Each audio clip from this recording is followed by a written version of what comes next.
ગાંધીધામની police જાણે કુંભકર્ણની ઘોર નિદ્રામાં અને બુટલેગરોની લહેર. ગણેશનગરમાં દારૂની નદીઓ વહેતી હતી, પણ શું ખાખી વર્દીને મોતિયો બી ગયો હતો? આખરે કંટાળીને સ્થાનિકોએ જ સિંઘમનો અવતાર ધારણ કરી જનતા રેડ પાડી દીધી.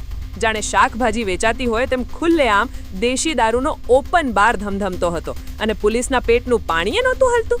વાહ રે વહીવટ! લોકોએ દારૂ પકડો, પુરાવા તરીકે વિડીયો ઉતાર્યો અને પોલીસને થાળીમાં પીરસીને કહ્યું કે સાહેબ હવે તો જાગો.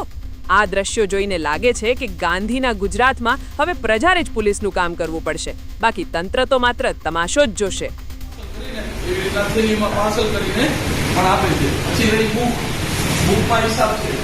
કેટલાનો માલ વેચાણો, કેટલો ગયો આ તમે જોઈ શકો છો. જો કે આ માલ આટલાનો વેચાણો, આ બધા આજના હિસાબ છે, રોજનો તારીખ વાઇઝ છે. જો તારીખ દેખાય છે અને આજનો ક્યાંય ગયો, આજનો હજી આટલો જ ચાલુ થયો હતો 6/3/2026ના 2600 આ બધો હિસાબ છે.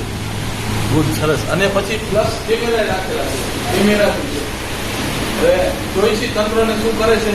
અમે 112ની ટીમ બોલાવી છે, 112 ટીમ આવી છે અને એમ કહે છે કે અમે હવે લોકલ થાનાને જાણ કરીશું. ત્યાં સુધી અમે ઊભા છીએ અને અહીંયા કસ્ટમર કન્ટિન્યુ ચાલે જ છે.